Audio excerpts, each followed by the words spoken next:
한 달 뒤 열릴 북미 정상의 두 번째 회담을 앞두고 북미가 이번 주부터 본격적인 실무 협상에 들어갈 것으로 보입니다.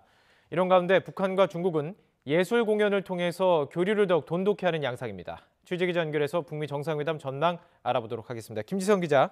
네, 통일외교 안보부입니다. 지난 주말 김영철 통일전선부장이 워싱턴을 방문한 후 북미 실무 협상 진전되지 않고 있습니다. 미국 행정부의 셧다운 영향이다 이렇게 볼 수 있을까요? 네, 꼭 그렇지만은 않습니다. 김영철 부장이 워싱턴 방문을 마치고 중국을 거쳐 귀국한 것이 지난주 초였죠. 북한 체제 특성상 가장 중요한 게 김정은 위원장에 대한 방미 결과 보고입니다. 김 위원장이 결과에 만족을 했고 또 실무 준비에 대한 과제와 방향을 지시했다는 보도가 지난 목요일에서야 나온 점을 주목할 필요가 있습니다. 본격적인 준비는 그때부터 가능하다는 얘기입니다. 여기에 미국 행정부가 셧다운을 해제하면서 양측 모두 본격적인 협상에 나설 여건이 갖춰졌다고 볼 수 있습니다. 이에 따라 이번 주부터는 2차 북미 정상회담 준비도 탄력을 받을 전망입니다.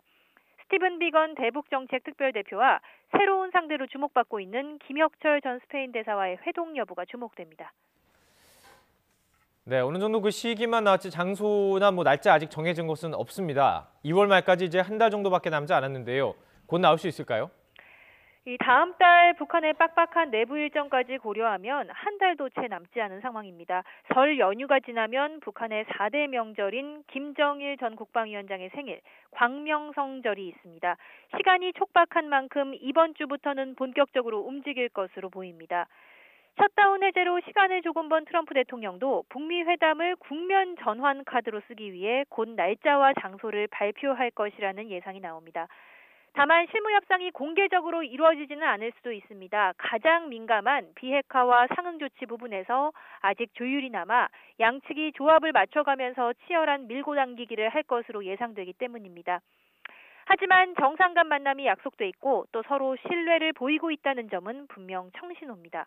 김정은 위원장은 믿고 기다리겠다고 했고 트럼프 대통령도 화답한 만큼 양측이 어떤 합의를 만들어낼지 주목됩니다. 그런가 하면 북중 밀착이 계속되는 양상입니다. 북한 공연단이 중국에 가서 파격적인 예우를 받았는데요. 북미 회담과도 좀 관련이 있을까요? 물론입니다. 우선 북한예술단을 노동당 외교 담당 부위원장인 리수용이 이끌고 간 점부터 남다릅니다. 단순히 문화교류가 아닌 외교적 측면에서 이루어진 공연이라는 점을 알 수 있습니다. 중국의 대우도 파격적이었습니다. 시진핑 주석 부부가 함께 공연을 관람했고 리수용 부위원장을 만나 북중 수교 70주년 우호 관계를 강조했습니다. 이달 초 김정은 위원장과 만난 이후에 진행된 북미 정상회담 진척 상황과 관련해서 모종의 논의가 이루어졌을 것으로 보입니다.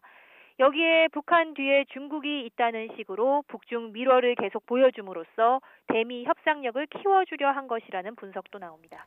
네, 김지성 기자와 함께 사안 짚어봤습니다. 말씀 고맙습니다.